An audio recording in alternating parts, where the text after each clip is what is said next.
Howdy, y'all. This is Paul, the Redneck Thinker. What we have here is a channel to communicate. I want you folks to be thinking by the time you leave my videos. Why? Because I'm tired of people talking via what other people tell them to think. So, watch my video and enjoy the chance to think for yourself.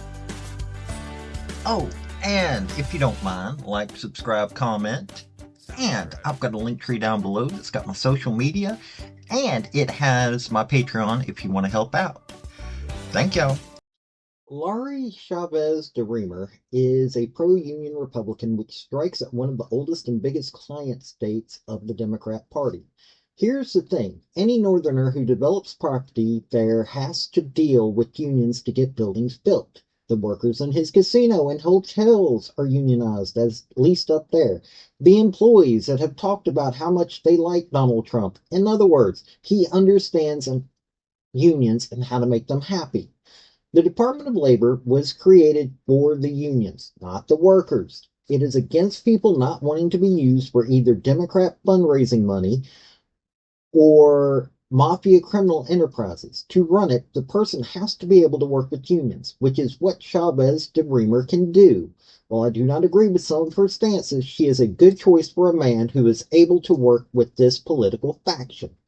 By the way, all my information about Laurie Chavez-DeRemer is in my Substack down below. So, Chavez-DeRemer was born in California with her father being a member of a union. I think it was the Teamsters, but finding that information, there's not a lot on that makes her look good online. She went to California State, Fresno, for a business administration degree. She married John DeRemer while he was getting a medical degree. She helped him get that degree. They would then move to Happy Valley, Oregon, where she would get elected to the city council and then become mayor. She had several failed bids at the state legislature, but then she was able to get elected to the House of Representatives in 2022. She just lost a re-election bid. While in Congress, she worked with the Democrats, by the way, to reform marijuana laws with Minority Leader Hakeem Jeffries. She also worked on several child bills to help children. She also worked on several bills to make unions have a stronger standing in the government and weaken right to work states. Not real happy about that. But notice I'm saying she's able to talk the talk with the unions. She is able to work with them. Okay, and this is what Teamsters President Sean O'Brien had to say about her. For decades, the Teamsters and the GOP haven't seen eye to eye on many issues, but in recent years, a growing group of Republicans have proved that they're willing to listen and stand with workers fighting a broken system. Trump has workers to thank for his decisive victory. By nominating Representative Chavez-DeRemer, he can show that he stands by the people who are sending him back to the Oval Office in January. While Teamsters haven't agreed on everything with Chavez-DeRemer, she has shown herself to be a real fighter for the working people. In Congress, she is one of only 3 Republicans to co-sponsor the PRO Act, one of our union's top priorities aimed at reversing the decades-long anti-union drift of American labor law.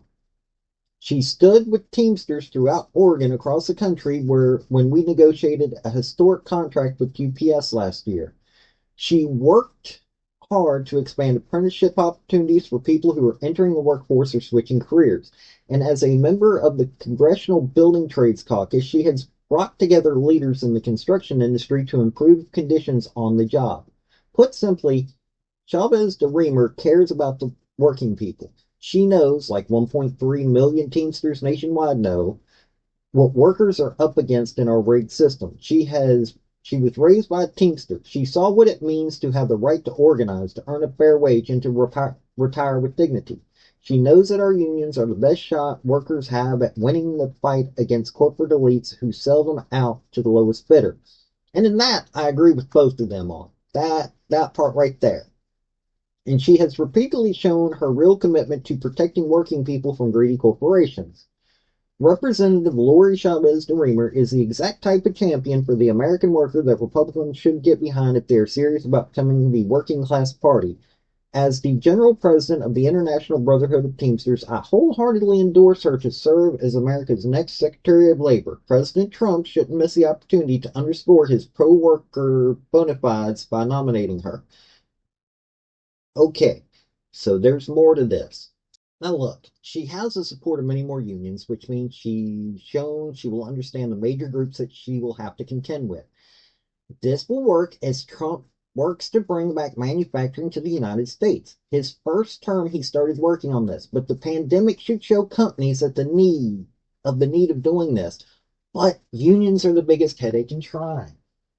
I say that, and most people are going to go, well, she's broke. Okay, folks, if you're conservative, look at it this way. There are so many states that require you to be a union member to work certain jobs.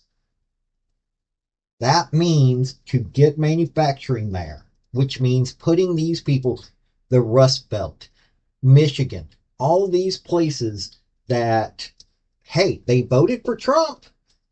They want jobs. Hey, 1 + 1 = 2. This means that they will need to have to deal with the unions.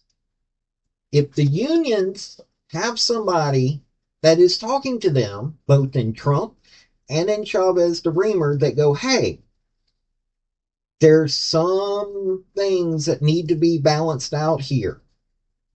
Think about that. Okay, I'm from the Deep South. We are more of a right to work, but there are some people that have union jobs in the South.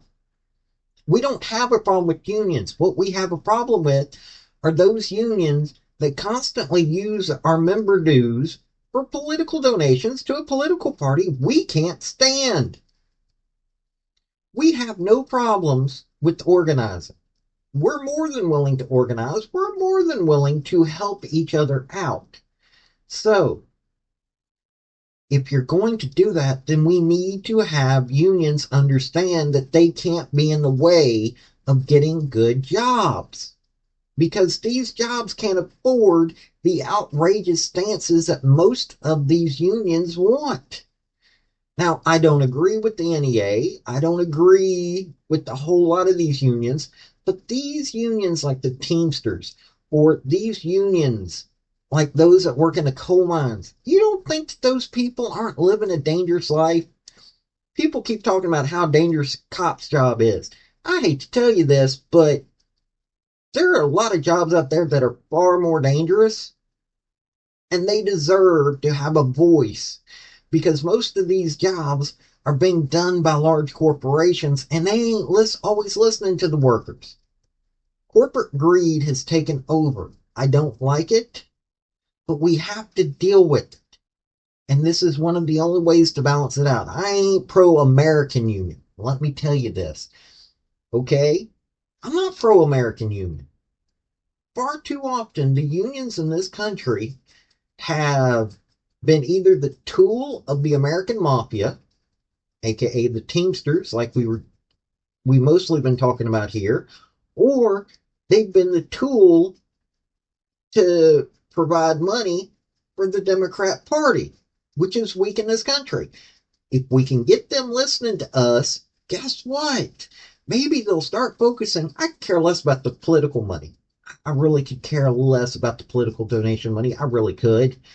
If they start listening to us, we might balance them out enough so we can really work together to balance out this corporate greed, international cartel situation of businesses that don't care about you or I. So let's work on that, okay? This has been Paul, the Redneck Thinker, just giving you something to think about. Y'all have a good day now. Bye. Folks, I just want to say thank you for listening. I want to thank you for taking your time. I want to hear what your comments are about what you think on this topic, because your comments are what's important, not necessarily mine. I don't care if you're Republican. I don't care if you're conservative. I don't care if you're liberal. I don't care if you're Democrat. I want to hear your opinion on these topics. I want to thank you yet again for listening to my video. Like, subscribe, and all that other hoopla. This has been Paul, the Redneck Thinker, Y'all have a good day now. Bye.